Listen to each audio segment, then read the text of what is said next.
Bengals down south. I'm Danny Klepinger, and I have the honor and privilege to be joined by A.J. McCarron, three-time national champion at Alabama, and of course, currently a quarterback for the Cincinnati Bengals. A.J., how's it going?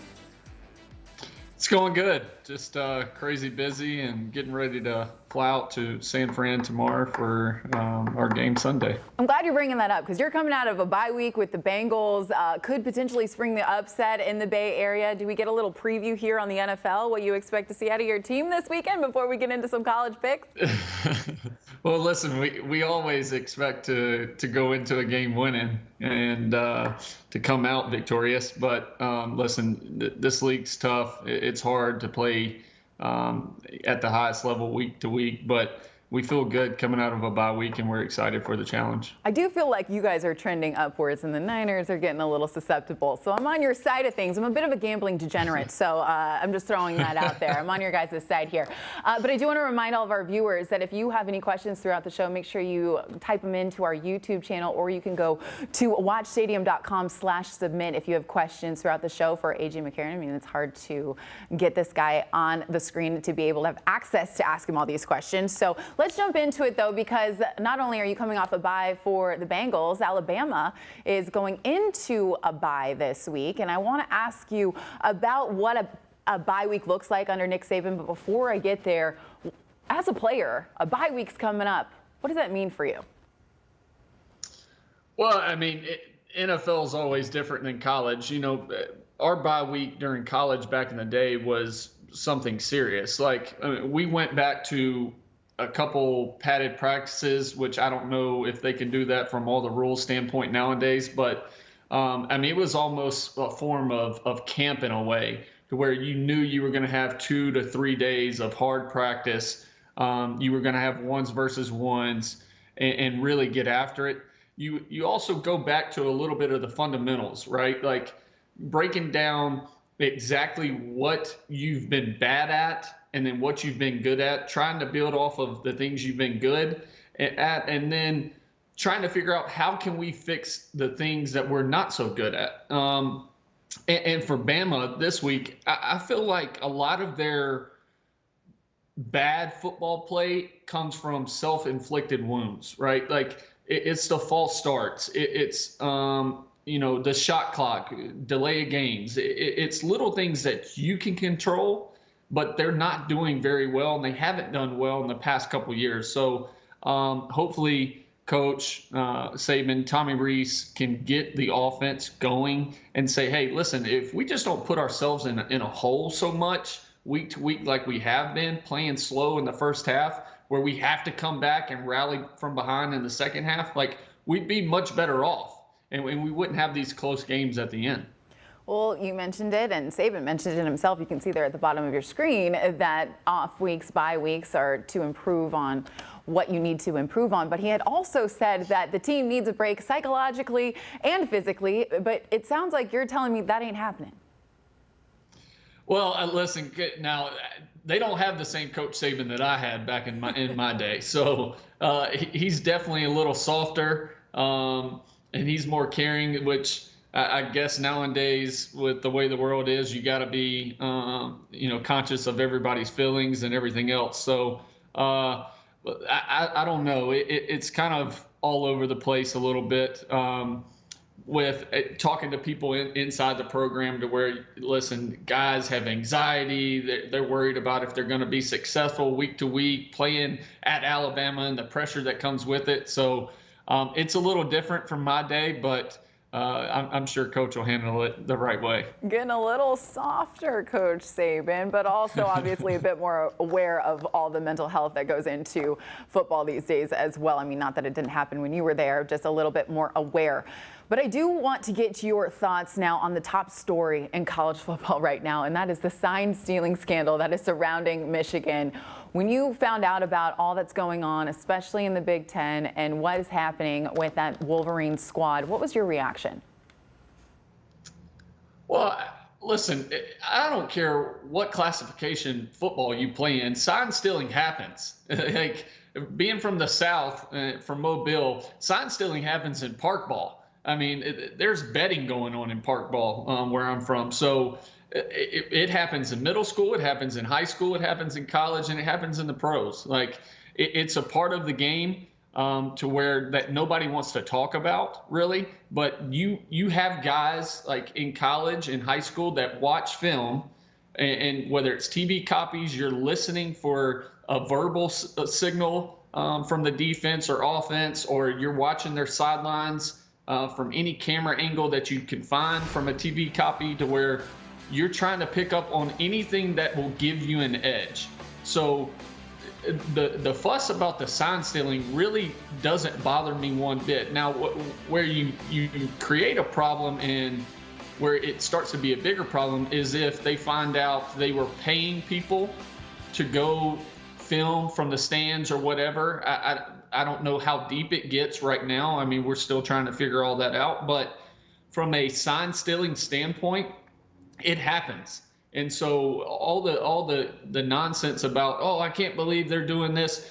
Trust me, your team, your college, your professional team, everybody is doing it. It's a part of the game. It's a way to try to find an edge to win, to help you win, because these coaches and these players get paid, especially in college now, get paid off of wins. The more you win, the more you get paid, the longer you're there. You don't have to worry about job security. So it's a part of the game that's been going on for a long, long time. I think it's really important that you brought that up, because as a college basketball player, we did the same as well. We knew there are different signs for different plays. That was something that our coaches were paying attention to on the game tape. So it's a great take there. Very interesting, but you're right. If they're paying people to go into the stands and film different sidelines, and that's completely outside of the coaches and what the team capabilities are and what they've been given week by week, I agree with you that that could be a little dicey, and I'm sure that that will continue to unfold. But there's been a couple of coaches, SEC coaches at that have endorsed the idea of doing helmet communications, which is something you're very familiar with being in the NFL now. Is that something that you think college football should turn to? 100%. Listen, I think it would only help, especially the quarterbacks, when they get to the next level. And all of a sudden, you're hearing a play call, a long play call coming out of the headset. It's not very clear. So now you have to realize, like, you have to go back in your brain and try to remember, all right, on third down, in this situation, from 2 to 4, we had these certain calls. So I know this is probably what he's leaning to. So it helps you as a player, especially grow from learning the offense and remembering the offense. But yes, I don't understand why college hasn't gone to that. There's no negative to it.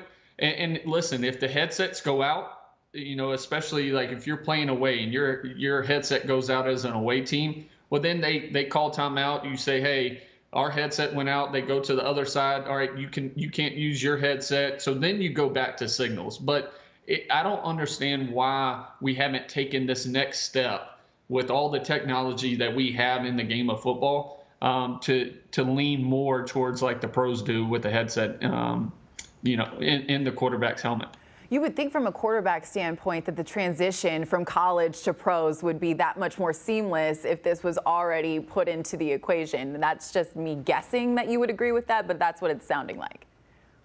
Yeah, 100%. It literally would not be that big of a jump. And going from hand signaling, I remember, because in college, like, you're always opposite. So your hand signals, they could be calling for train right, but you're looking at it and he's using his right arm, but it looks like train left. So now you have to flip everything in your head from a visual standpoint, and it makes it that much harder. But yes, the transition side of things would be way easier for guys that are going into the league if they had the headset during college. Looks like Brian Kelly agrees with you. So does Nick Saban, your former coach, as well. I do want to transition into what we're going to see this weekend. And there's a big matchup, the outdoor cocktail party, if you will, a Georgia-Florida matchup. But this one's very interesting because there is a key player in this game that is not going to be playing. And I'm curious to know what your thoughts are. Without Brock Bowers in the lineup for Georgia, what does this team look like? Well, I mean, listen, Carson Beck's going to have to play well. He's going to have to keep having his best game that he can possibly have. Anytime you have a guy like Brock Bowers, and I've said this on our show a couple times, he creates such a mismatch to where it's unlike any other position on the field. When you have a tight end that can block, a tight end that can run routes, catch the ball the way he does, and not only that, but the run after the catch is a bigger mismatch than anywhere else. So not having him on the field now simplifies your offense that much more for the defense and what they're preparing for, because now in a situation where they might have not played man coverage down in the tight red zone, now they can play zone. So now playing zone covers up, a lot more windows for you, to where it just makes it easier from a defensive standpoint, game planning for Georgia. But Georgia's going to have to lean on Carson Beck making good throws, good reads, and then they have to run the ball with Kendall Milton. Well, this is what makes this a really fun situation here to really pick your brain as a quarterback, because if you're Carson Beck, Georgia's coming off their bye week. So this injury happened in that game against Vanderbilt. So they're having an opportunity to have some time with his other playmakers.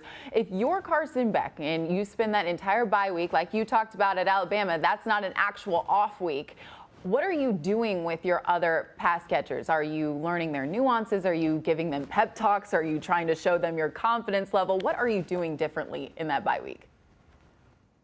Yeah, you're doing all those things, right? Like as a quarterback, you're spending that much more time in the film room and on the practice field, talking after plays, saying, "Hey, when I see this is what I'm expecting you to do. This is where I'm expecting you to come out, how I want you to come out. I want you to come back friendly. I want you to be more upfield." Like, you have to spend that extra time when you don't have your key playmaker and Brock Bowers out there. So hopefully Carson Beck is spending that time this week, getting to know his guys that much more and having his guys realize what he wants also when it comes to the game time.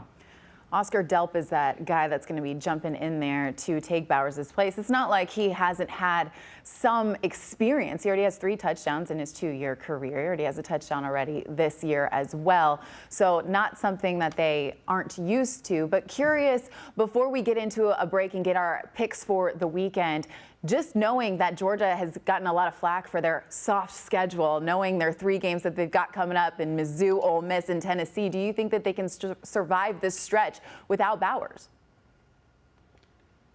Yeah, I do. Listen, I think the biggest issue I had with Georgia a couple weeks ago was, and especially to start the season, was their slow starts, right? They were giving up from a defensive standpoint way too many points in the first half. And then on offense, we're starting out way too slow. And then they were a second half team. Kirby Smart's, I think, one of the best coaches by far in the country, and especially at halftime making adjustments. I've seen this man in the 5 years I was at Alabama make halftime adjustments that were unlike anybody else, and the way our defense played coming out in the second half. So he's still great at that, but when you don't have Brock Bowers and you had this tough stretch of SEC play coming up, you got to, come out and start faster as a team. Well, if we know anything around here, it's that A.J. McCarron is a winner, and he's a winner and has a winning record in these picks. Coming up, we're going to give our picks for the weekend across the SEC, so stick with us here on Rivals Down South.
back to Rivals Down South. Cannot believe we're already to week 9 of the college football season, but got to remind everybody that AJ McCarron was a solid 4-1 last week on his SEC picks. You're actually 19-5 overall. So let's see if you can keep it going. I'm going to sprinkle in my picks here as well. And we're starting off with my favorite school in the SEC. So no bias will be baked in here whatsoever. Tennessee, Kentucky. It was a tale of two halves last week for Tennessee against Bama. Snapped their 3-game winning streak. Do you think Kentucky has what it takes to upset the Vols, or are you chanting VOLS? Well, I'm especially not chanting that. But dang, I thought I'd get you. But I do. I like Tennessee in this matchup. I think Tennessee found a little something last week against Bama in that first half. Now they lost it in the second half, but I like Tennessee in this matchup. And I'm just confident. I think Coach Heupel's an unreal coach. I've known him for a long time, and I love his offensive scheme. So I'm taking Tennessee.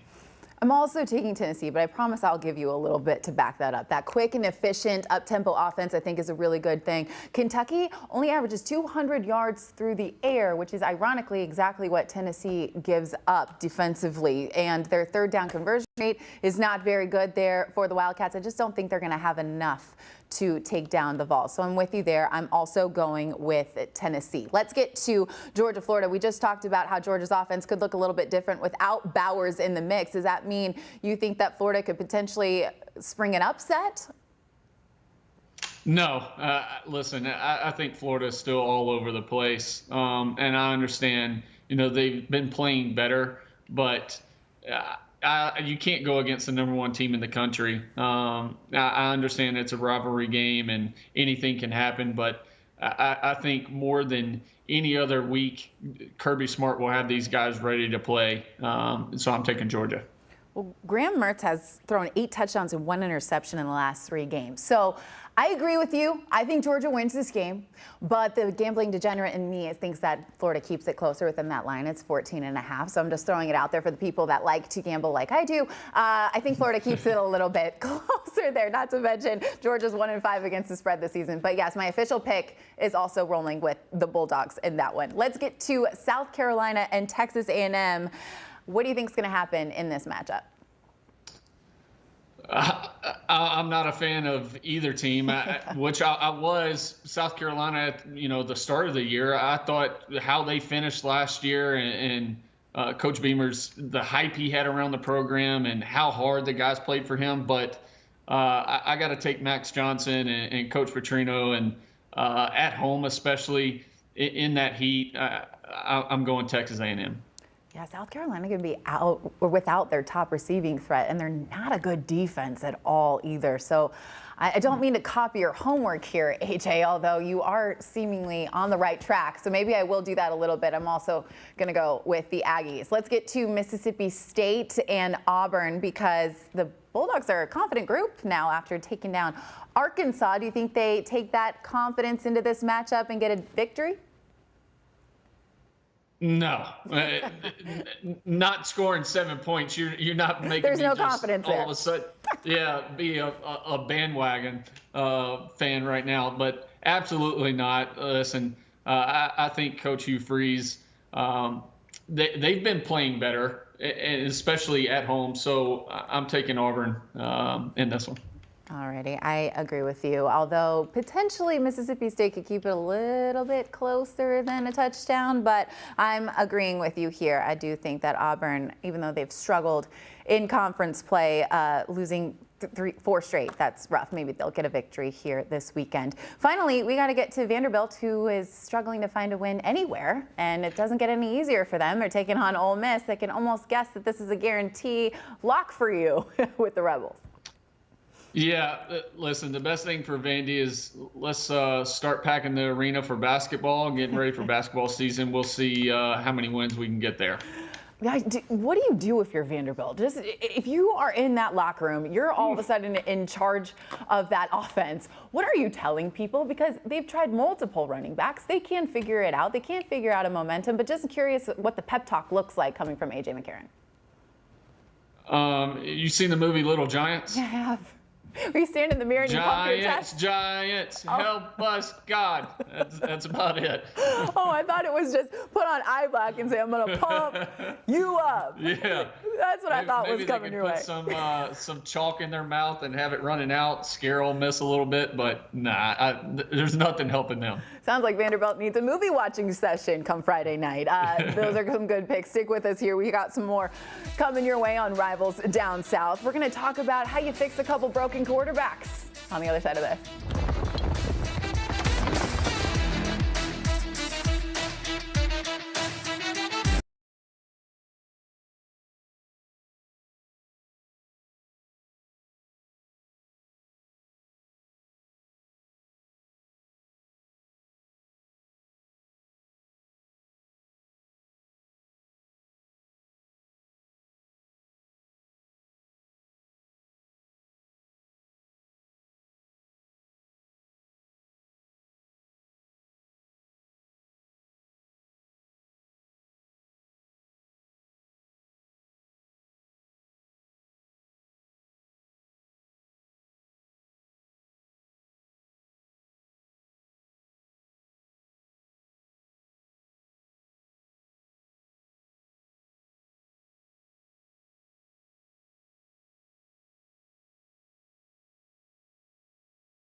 Back to Rivals Down South, I can tell you that my new friend here, AJ McCarron, never struggles at quarterback. He's just excelling at all times, which is why he's the perfect person to break down some of these struggling quarterbacks across the SEC. KJ Jefferson is the first one I want to talk about because he's been in this program for 5 years. He has been a starter for 3, and this team has lost 6 straight. This makes absolutely no sense for this quarterback. What is going on there?